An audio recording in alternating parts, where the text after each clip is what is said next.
So one night we're at a party, and I'd been having these like feelings like leading up to like I shouldn't be doing this. And this kid walked out. He was crazy, and he was like, "I thought you didn't drink." And it was this moment for me of like, and it's like, how do I be that man of integrity? And I can't do that if I'm trying to do the church thing, but also living this crazy lifestyle.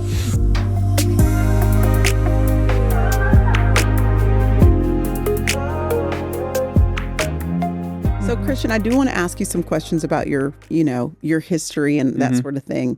And then I have questions that have to do with this dynamic right here. So, first of all, you alluded a moment ago that you had some years there. Yeah. Situations. A couple of years. Tell us about yourself. So I was at a party. I was sitting in this lawn chair on a porch at this party, just by myself, just shotgunning these beers, trying to get drunk as quick as possible. And this kid walked out. And he was not which I haven't talked to him in probably 10 years at this point, but I don't think he's necessarily following Jesus. He was crazy, and he was like, "I thought you didn't drink," because that's what I had been saying. And it was this moment for me of like someone else realizing my hypocrisy versus what I had been feeling for myself. Wow. And it was this moment of like, I don't want to be perceived this way. It's almost like what you talk about on our podcast, like being a man of integrity. And it's like, how do I be that man of integrity? And I can't do that if I'm trying to do the church thing, but also living this crazy lifestyle.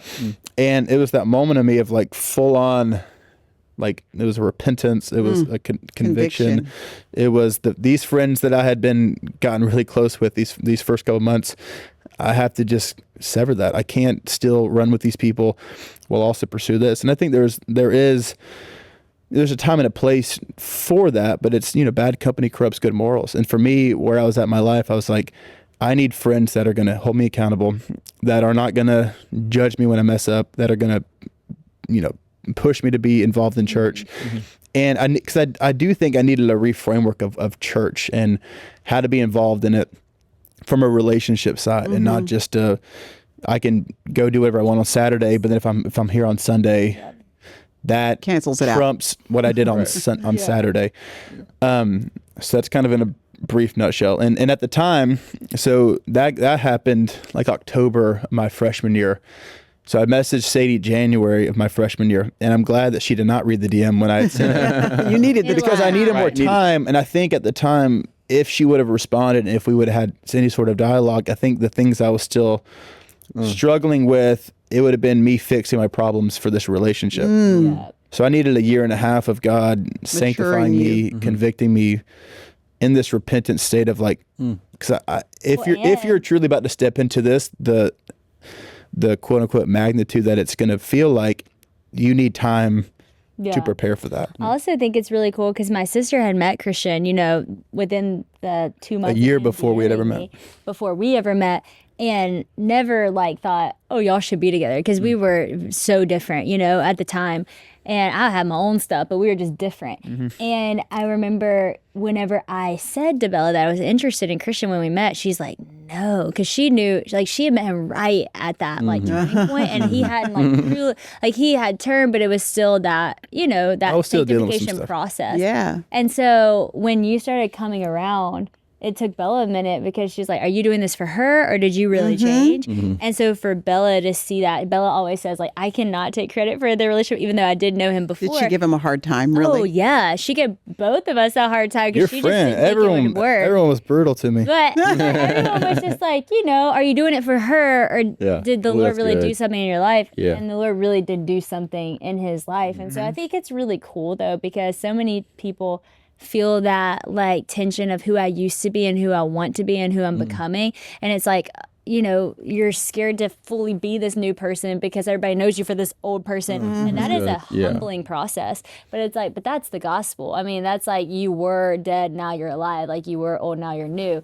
And you have to just kind of like go in it and be humbled in it. And that's the part for me that I still struggle with my story at times, to where it's like, I have these moments, like I said, these visual moments of being in middle school, like crying during worship to these songs on like a daily basis.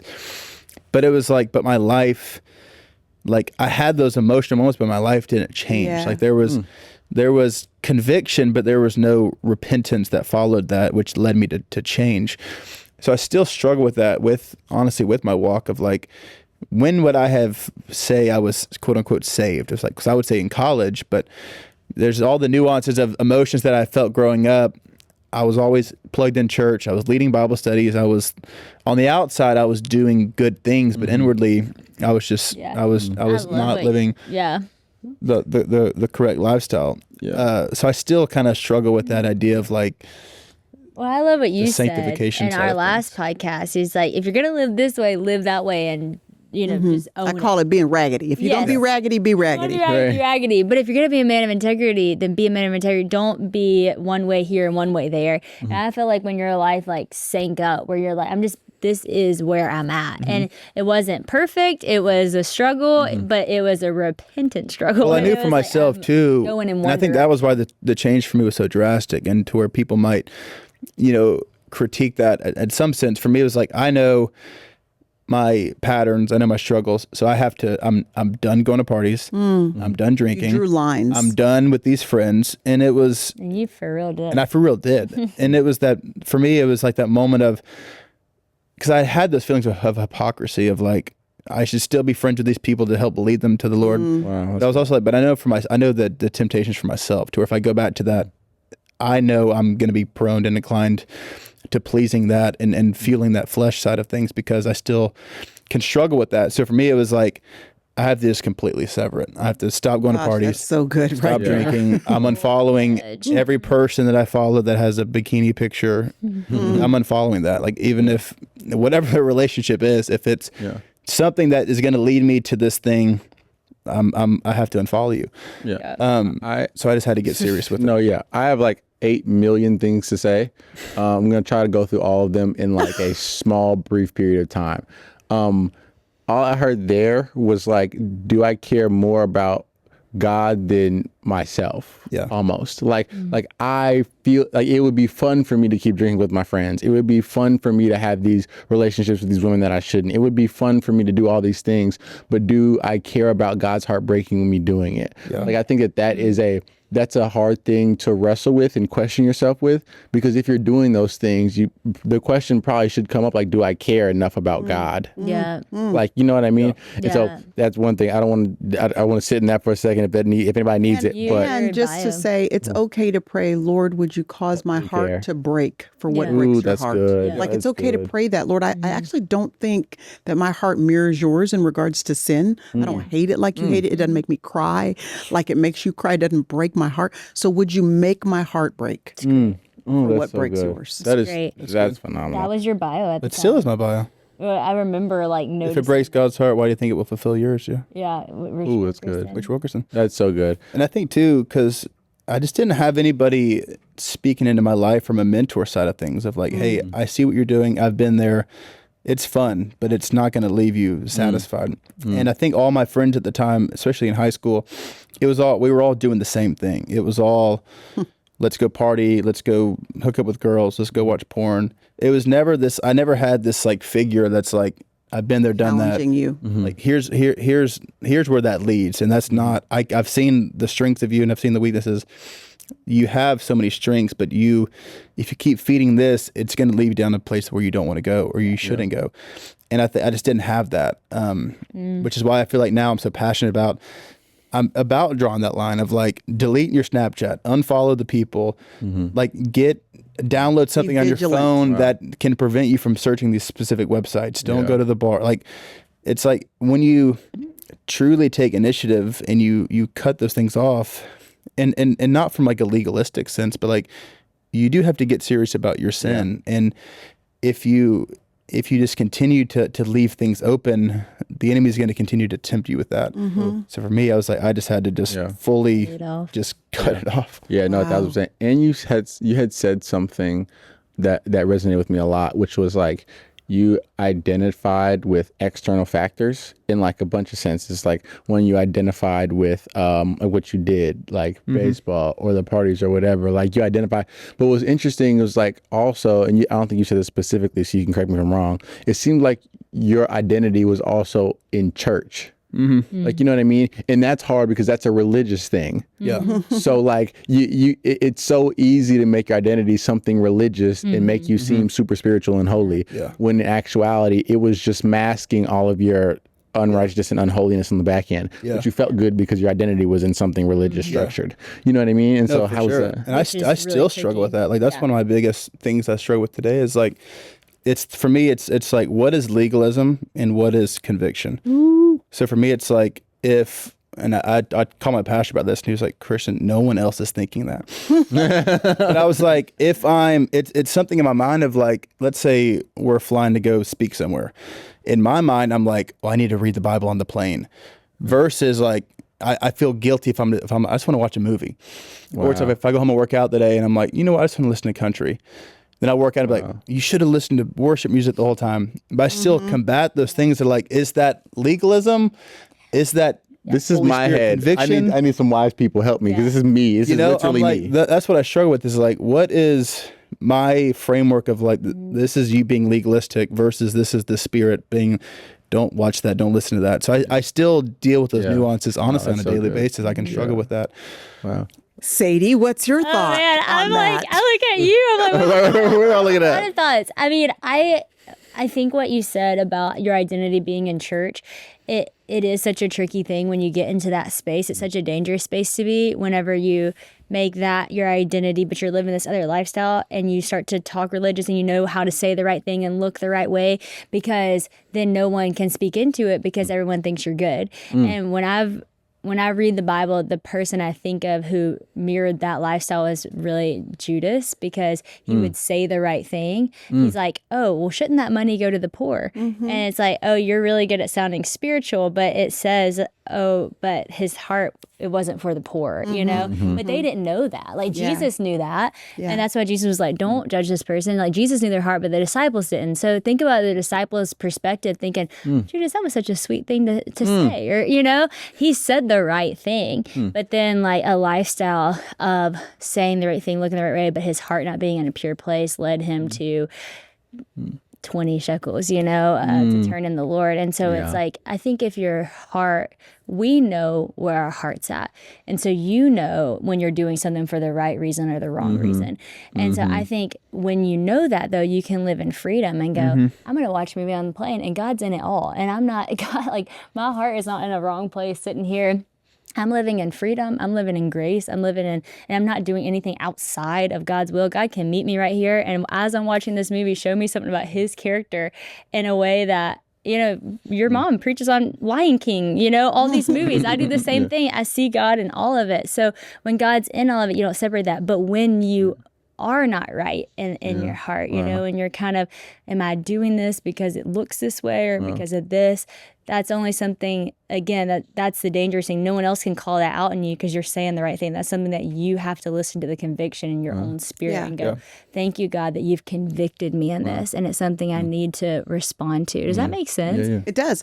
And I think to just go along with what you're saying, I do think that you have to interrogate, for lack of a better word, the feeling. Yeah. To reach down in it and see, is the root of this guilt, fear, shame, stuff that don't sound like the voice of God? Yeah. That's what separates legalism from conviction. Yeah. It is that the impetus for what I'm feeling is, I shouldn't have been doing that. Guilty. I feel bad about me. The voice of conviction leads you to really see him more clearly. It leads you to feel directed to the rhythms of grace in your life, not out of fear or shame or guilt, but it's more like, oh, there's freedom here. There's fullness here. There's abundance here. There's opportunity here. So should you enjoy the movie? Yeah. Yeah. And if you feel bad about the movie, it's like Joyce Meyer wrote a book called Eat the Cookie by the Shoes. That's the title of the book. Serious? Yeah. That's And I awesome. have not even read the book yet. I haven't even read it. It's a pretty old book, to be honest. I haven't even read the book. But I know that the point of the book was be free. Yeah. Be Like literally just enjoy your life. Yeah. You know what I mean? Yeah. And so I do feel like one of the main ways where we decipher between the two is when we have that sense of conviction is to just think through it a little bit. Wait a minute, what's at the root of this? Am I feeling all the things that sound like the voice of condemnation and the enemy at the root of this? Or is it coming from what sounds like the character of God? Yeah. and his grace is sufficient. Like that's one of the biggest revelations of my life. The older and older I get, that walking with God looks and feels like the cadence of grace, Yeah. which feels like freedom. Gosh. It feels like eat the cookie by the shoes. That's so That's good. what it feels like. That is so good. I feel like I didn't understand grace until really becoming a mom, honestly. Like, I feel like God's taught me a lot about grace because I was similar in that I felt like I had to like do to prove to God or for God to be pleased or God to be happy. Again, that athlete perspective of like the more I perform, the more he loves me or else. And then when I became a mom, like I was so humbled, and I felt like, but I felt so loved by God. And I felt like I would go to God in prayer and I would immediately be like, I need to repent because I haven't done this, that, and the other. And every time I would go to God in prayer, I'd just cry. And I just feel like God doesn't need me to say anything. Like, because he's not mad at me. He loves me. And like, it just totally shifted my perspective. And Yeah. And I do want to say that's harder for some personality types than others to get to that, because if you're a type A or achievement-oriented, production-oriented person who's driven by that, then that's something, again, that's what the sanctification process is for. All of us are working from different extremes, and the Lord is molding all of us into the image of Christ from different directions. Yeah. So that's one of the things that it might be that he's just like slowly molding you as you go through the different seasons and stages of your life. No, that's so good. 'Cause that's what it was. It was this revival that was breaking out, and John Tyson was flying there to the revival. He's excellent. He's incredible. And he was posting about showing up to this thing. And in my mind, I was like, I wonder what he's doing on the plane going there. Yeah. 'Cause I was like, in my mind, it seems like he'd be reading the Bible, that was what I was like, if I'm flying to California for this revival, I would be like, the flesh would be like, you need to be either watching The Chosen or reading the Bible. But I'm like, but what if I just want to watch the new movie that just came out? What But if it was you like, need but I'm going to do something Yeah. spiritual. I feel like I need to be doing something spiritual leading up to that. Your spiritual life is your personal I know. life. I know. I know.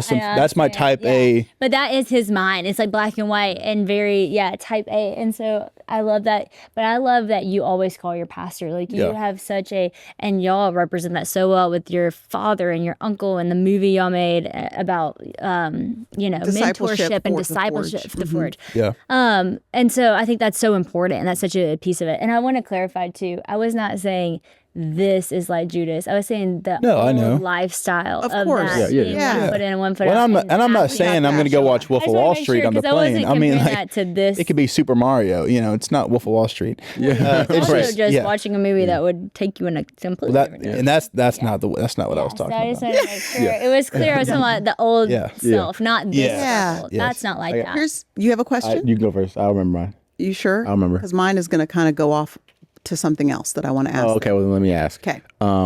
What has it been like for you guys in this space of clearly, like, everybody's human. We all struggle. We're all working to be sanctified, and sanctification is hard. It's discouraging, all the things.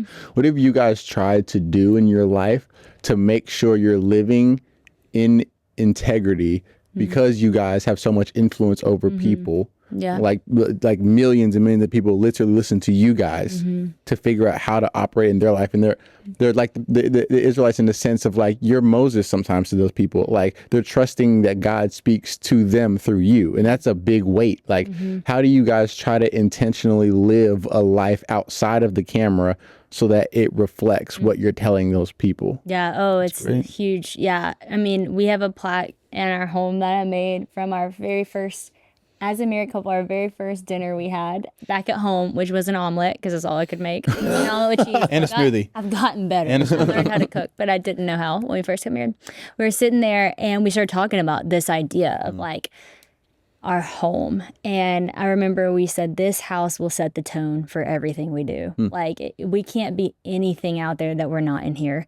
And we made like a little wooden thing that says like, this house will set the tone. It's the first thing you see when you come in our house. And it's like, I mean, one of my like life verses is from the heart, so the mouth shall speak. I'm like, if I'm going to have a microphone in a lot of places, then like my heart better be pure in spirit, because like from my heart, so my mouth is going to speak. And so I feel so convicted by that. And we're not perfect and we do mess up and we are human. And we've talked about that in the podcast we just did of, people idolize you, but it's like, no, I'm totally human, but I'm quick to repent, quick to confess. I don't always have to confess everything to everyone. That's not everybody's place to hear, but with my friends, with the Lord, with my husband, and just keeping a pure heart. But I think it ultimately comes down to like the fear of the Lord. Like, do you really fear the Lord? Do you really read those verses and feel the conviction by them and try to live them? Like the godly walk with integrity. Like if I'm truly godly, if I truly fear the Lord, if I truly love the Lord, then like my life should be walked with integrity. And that's just like the fruit of it. That doesn't mean you're perfect, but there is like, you actually are following the Lord. And you actually are trying to do His will. It really is real. Yeah, that's and great. I don't think, I'm grateful now for how long we've been in it, because I do think that by now, I'm thankful that there's some longevity behind it, where there's like, no, we really believe this. We really mean this. This is really how we live our life, And I don't think you can have longevity if it's not real. I mean, I haven't seen it done great. If it's not real, it will be exposed. And so, It's so tempting to, at least for me it is, to be like Christian was, which is like assuming that I can still be the good church boy and the good Christian character on the exterior for everybody to see, but then I can go live the way that I want to and have both, so that I can get the new trendy Christian like fame per se, and still live the way that I want to. And it's very dangerous. Yeah, and so it's just a very conscious thing that I've been trying to have, and it's encouraging to talk to you guys about this, my mom and everything, just because it's like, there, in order, like, because you're positioning if you want to be in this light like you guys, there's a cost to that to do it correctly. And if you don't do it correctly, doesn't the Bible talk about harsher judgment for those teachers? Just want to make sure I didn't make that up. No, that is like convicting. And I feel like these days, you touched on something that not a lot of people are talking about, that it is popular to be a Christian influencer. Exactly. It was not popular 12 years ago, at least for me, whenever I started. It wasn't even a thing. I wasn't looking around at influencers. I was watching your mom's videos, and I was watching Christine's videos and Alex Seeley learning on YouTube, because I wanted to live my life like that. Not even I wanted to be that necessarily. I didn't even necessarily have a full category for that, other than I was learning from the women that they were. But I wasn't seeing it on social media. And when I started posting about being a Christian on social media, because I came from fame, not necessarily the church, I thought, oh, I'm going to like lose all my followers. And that's okay, because like, I love Jesus. And like, that's okay. This is the way I'm going to live my life. So I didn't think that was going to make me more popular. I thought it was going to make me less popular. And then the Lord used it in such a way that it did bring influence, and it did, there were stage like it did this thing, but I really didn't think that was going to happen. So I think nowadays there is this interesting thing where it's like you can create a platform around it. And that's why like you have to fear the Lord, and you better be in the Word, because you need to understand this is not something to play with. Like it is very serious what Scripture says about leading people, leading the children, leading the people, all the things. And to be clear, it's okay to have a platform that is not built around ministry or your faith in that way. And you have a platform and you're an entertainer, you're an artist, go enjoy that. We're talking specifically about when the hub of that platform is that you are leading people in the Word of God in ministry, but really you just want the fame or whatever attached to that can be a very dangerous. It's a very dangerous thing, and I think it's good to bring that up and talk about that, because that was something that wasn't. That could be a whole conversation. Oh yeah, totally. Okay, your question. I'm going to ask this, and then we're going to wrap this up soon, because these people have things to do. Yeah, we're yapping. Yeah, they have 3 girls. Y'all have like babies and stuff now. We do. I know. All right, here's my question, Christian. Because I'm a mom of boys, so I have to ask certain questions. I just can't let you go without asking I love them. it. Number one, if you could speak to yourself at 21 years old, 23 years old. Well, I guess, wait, were you already married at 23? Yes. Yeah. Okay, so 21, 2019, in there, 21. where your life's sort of changing. What do you think are the most important things that prepare you to be a husband? Maybe that you didn't do, and you would have done differently now that you're in the husband mode and you're like, or things you did do that you're like, I am so glad. Okay, so that's part A. Part B is you have married a very strong, independent, successful woman. I think that can be hard sometimes for a man to come into a situation where he is married to a woman that's doing the thing, whatever that thing is. So if you're just talking to JC about part A, but also part B, if you marry a woman who's doing the thing, whatever her thing is, and she's doing well at it, she's independent, how do you come into that and feel a sense of security about what it is that God has given you to do, and at the same time be supportive of what it is that God has entrusted her to do, and not lose yourself in that? So it's kind of a part A, part B that has to do with relationships. That's great. Man, I love this question. It's definitely loaded for sure. Yep. I feel like, so when we first started dating, we didn't post about it for the first 6 or 8 months or something like that. And it was such an interesting time because I'm in college at school, and she's in Nashville. So I'm driving up to Nashville every single weekend. So not that it was like living this double life, but it was interesting. I'm in college, I'm in business cal, no one knows who I am. I drive to Nashville on the weekends, and everywhere we go, people are taking pictures with Sadie. And it was this molding of like, when this becomes public, I have got to be secure in who I am. And that was from, multiple Bible studies a week. At the time, I had an elder that I was meeting with once a week. He was in his 70s. He's still alive, but we even talked in a little bit. But I was meeting with him once a week, talking to my pastor all the time, to where it's, if I'm going to step into this, one, I have to be secure. Two, I have to, I just, this feeling of security. And earlier I was thinking, when we were talking about, the verse in James where it says we're selfishness and where jealousy and selfish ambition is this, there you will find every vile practice.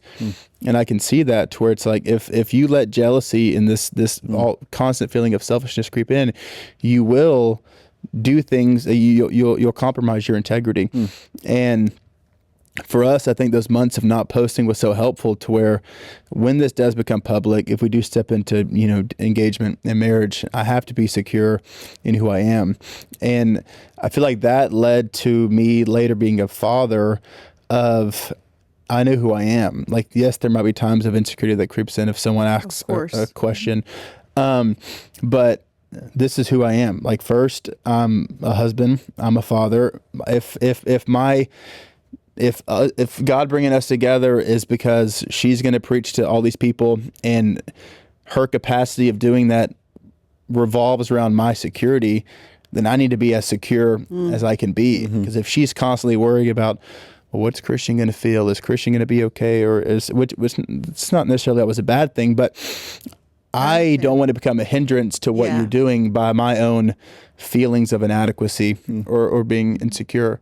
And I feel like I'm still learning, but I feel like what you're saying though is you immediately got surrounded by so many godly counsel and just friendships who spoke into your life and reminded you of who you were, which was really important. Well, and I had to, because I never had that. That's what you hadn't done before. So what you started to do was you surround yourself with the right voices. Also, though, when we had just been dating for a couple months, I was actually going to break up with Christian because I still don't believe this. Because I had, she'll say this. It's very true, because I had dated a lot of people who were jealous of. They didn't know what to do with what I was doing. And I would try to like dumb down who I was to like make sure that they don't get jealous, because that would be like weird. And then I would not want to say yes to things because how would that make them feel? And like, it was this whole thing. And I really, at that point, I was like, that's why I said I'm done dating. I was like, I have to do what the Lord's calling me to do. I cannot let this stop me anymore. And he was so encouraging and so great, but I was worried that would happen again. I was about to go on a tour. And so I go to break up with him. I'm saying, I'm so sorry. Like, I'm not going to be even a good girlfriend to date, because like I'm not even ever going to get to like drive and like be at Auburn and like be a part of your life, and you would have to come to Nashville. And I'm like saying why we should break up and how hard it would be for him to date me, because of it's just going to be hard. And I thought we were just talking. Literally tells me, he says, stop talking, which I love, because he was like so confident. He's like, okay, stop talking. And he was like, he said, never apologize for what God is doing in your life, first off. That's what he said. And then he goes, second of all, if it is a win for you and if it's a win for the kingdom, then it's a win for me. And he's like, so I don't care that you're going on tour. Do your tour. I'll drive to you. I'll encourage you. And his security in who he was made me realize, like, oh, not only can I date him, but like I want to marry someone like this. So like, let's just see what this relationship is like. So I will say, even like you had done the work beforehand. By the time we started dating, you so knew who you were, and you were like, do not slow down for me. Do not dumb it down for me. Like if it's a win for you, it's a win for God. It's a win for me, and I'm actually gonna like help you do that. Well, I also think too, I had to have a healthy feeling of how to be a man of integrity because of my past, because of things I'd gone through, and because of things you had went through in relationships. I had to know how can I fully gain your trust if I'm living here in a college surrounded by people all the time. So it was this like constant communication of, hey, I'm going here. I'm not going to ghost you. And I'm saying I'm going to study, but really I'm going to hang out with these specific people. Yeah. So for me, in our long distance, I had to truly be a man of integrity quick to where it's like, this is who I used to be. There might be feelings that creep in of you having these intrusive thoughts of is he going to resort back to things he used to do, which you did have, and we had to work through that. But for me, it was quickly, how can I be this man who I'm saying I'm going to be? Because you're not with me all the time. You were out on these crazy tours, and I'm just at the library studying. And if I'm saying I'm going to do that, then I have to truly be who I'm saying I'm going to be. Yeah. And for me, I had to find that with my community, with my guy friends, and in God, to be, if you're going to step into this calling, you've got to figure it out quick, and develop this sense of security. And yes, so I think it's great to you and to any man. It's like whether you marry someone who is a woman who's going for it or not, is like that just makes you a good husband and a father, and just a good person to live with integrity. And like what a breath of fresh air to just be an authentic person and say, this is me, and really mean it, And I think that was such a gift that Christian gave me, as I always knew where he was, who he was, where he was at, and not just because of him, but because of who he was surrounded with. Like he was constantly talking about the advice Parker gave him, and Bradley gave him, and Dr. A gave him, and I love that because you're surrounded by people who are keeping you in check, and those were some of the things I saw that I was like, he's someone that I. And there had to be an authenticity too of like we had to have this relationship of like, I'm not this way when I come to Nashville, and then when I come back to Auburn, I'm living this different way. It was this authenticity of, and that's why I like being super transparent and vulnerable, to where like, I still struggle with this cynicism and people pleasing and this legalism side, because if I ever stop doing that, then that to me that's not healthy. So it's like I'll tell you with discernment and wisdom of sharing what's too much, what's not too much, but we're just very real, authentic, genuine, to where it's like, hey, this is what I got going on. And for me, I found that in having a group of guys in community that I could just talk things out with. Yeah. You hear that, C's? Yeah. Community. Your friends matter. I got good friends. Get it together. I got good friends. Good people around me. Thank y'all. We appreciate y'all for sharing all these layers of your life. Yeah, that was fun. Thank y'all with so us. Much. Yeah. I get like free, like, this is like free mentorship every time I go on a podcast with people like this. I'm like, oh my gosh, they're giving me free game. This is great. See? I know. Thank you guys so much. We are so grateful. Yeah, thank you for your impact. Thank y'all. Yay!